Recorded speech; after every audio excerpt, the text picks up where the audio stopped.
prosecutor argued that even if Richard were taking medicine prescribed by his doctor, he was taking way too much. In the prosecutor's medical opinion, that made me an addict, and my doctor a pusher. So this prosecutor knows more about medicine and pain management than all the doctors and pharmacists who testified in Richard's defense? At least the jury must have thought so. They found Richard guilty of trafficking. The proud prosecutor got his conviction, and Richard was sent to prison for 25 years. The night that I had to tell them that their dad was going to prison, you know, we were all crying. But in the very beginning, I was not going to candy coat it. Your dad's in prison. It's mandatory. In a drug conviction, you go straight to prison. There is no bail pending appeal. Had I murdered, had I raped, had I robbed a bank, I would have been entitled to bail.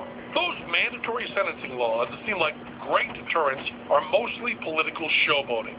They bypass the checks and balances of our three-branch system. They hog-tie judges who should be allowed to choose appropriate action.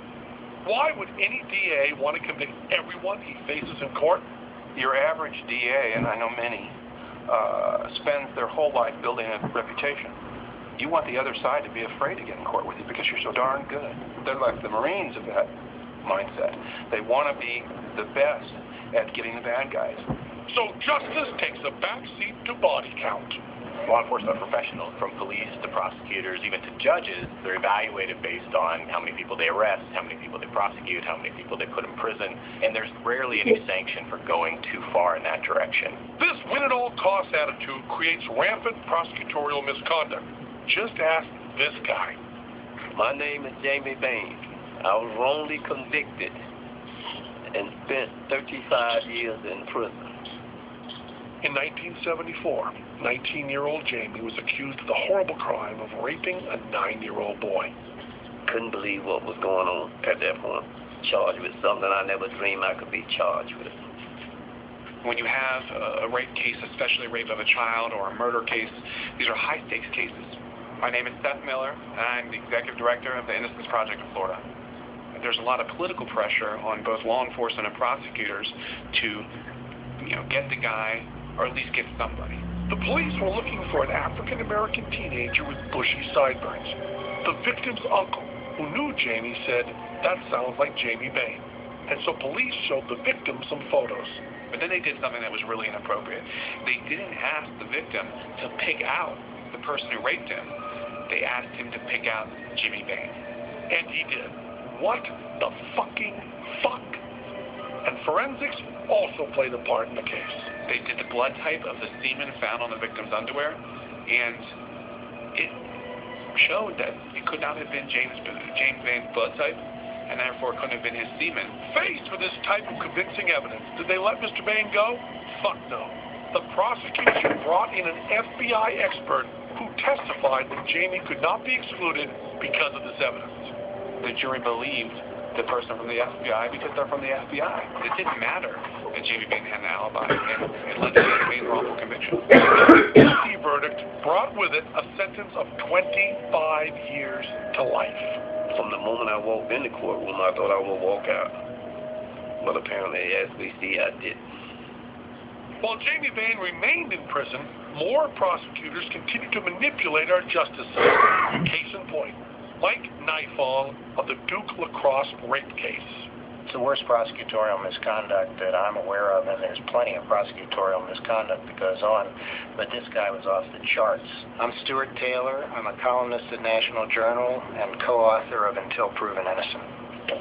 Spring break 2006. A stripper accuses 3 members of the Duke University lacrosse team of raping her at an off-campus party. Durham County, North Carolina District Attorney Mike Nifong jumped on the case immediately. I hope that you will understand the fact that I am here this morning, that my presence here means that this case is not going away. One problem. It seems the young men charged with rape were innocent.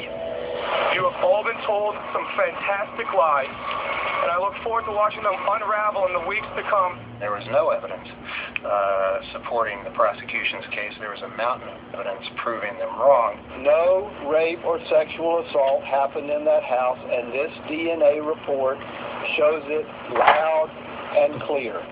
What Prosecutor Naifong didn't expect was DNA. Test results proved that none of the accused students' DNA was found inside the alleged victim. All charges were dropped. So, Stuart, what's the lesson to be learned? Don't hire strippers. Go to a strip joint. That's the safe way. That is extremely valuable advice for keeping your house tidy, but not quite what we were looking for. We mean about making sure the innocent don't get shafted. That's what we need to do. Prevent people from going to prison wrongfully. DNA can do it. Nice thought, Doc, but do you have any documentation to back that up? Tens of thousands of peer-reviewed articles have been published. Validation studies have been done. Okay, so we don't have to see the paperwork right now. Just finish your thought. And people now recognize that DNA analysis is a reliable way to identify the source of biological evidence. In Jamie Bain's case, it took not only DNA evidence, but 3 decades of persistence to get the courts to take another look at his conviction. And that's when I got a call from the Innocent Project out of Tallahassee. They took it on. And 8 months after that, I was free.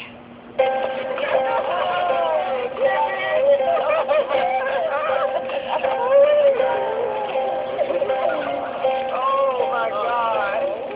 When Jamie Bain got out of prison, we heard from law enforcement and prosecutors that here we have a situation where the criminal justice system works. But there's no way the criminal justice system worked here. The criminal justice system works when someone spends 35 years in prison for a crime they didn't commit, but wouldn't want to see it when it doesn't work. DNA exonerations have been responsible for releasing over 250 innocent people from prison, and it has helped expose cases of prosecutorial misconduct all over the country. A few years ago, I played the part of Gary Gawker in an off-Broadway play called Exonerated. Gary was a very real person, wrongly convicted of murdering his own parents. Gary sat on death row for 9.5 years before he was exonerated. The whole time he was in prison, the real killers, 2 members of a motorcycle gang, were out fucking up the world. So again, let's say you don't give a fuck about people like Gary. Let's say even the innocent people in prison are scumbaggy enough that it's good they get put away. But when someone is convicted of a crime, we stop looking for the real criminal. The 35 years that innocent Jamie Bain sat in prison were 35 years that the real rapist was free and walking around among us with no chance of being caught, none. The police weren't looking. You can't be tough on crime when you think the crime is solved. 1 innocent in jail equals at least 1 criminal free. That's the equation we can never forget. We've got 2.3 million Americans in prison. Yeah, crime is down. But who knows how many people are in there because of asshole, out-of-control prosecutors and faulty forensics. I've seen some estimates as low as 0.5% of the prison population to as much as 5 or even 10% of the prison population are in prison for crimes they didn't commit. I think a lot of prosecutors get in their head that someone is guilty, and then they sort of build the case around the fact that this person is guilty instead of investigating more broadly to find out who actually committed the crime. And what about Richard Pay, the ruthless, pill-popping, wheelchair-bound, drug-trafficking kingpin? Never gave up on hope. Never gave up on the thought that I would be able to do something would come along. That something came after 3.5 years behind bars in the form of a pardon from Governor Christ of Florida, an action that freed Richard and focused attention on a broken criminal justice system. It's having an effect on innocent people, innocent Americans, and it needs to be corrected. We haven't spent any time worrying about defense lawyers working too hard to win.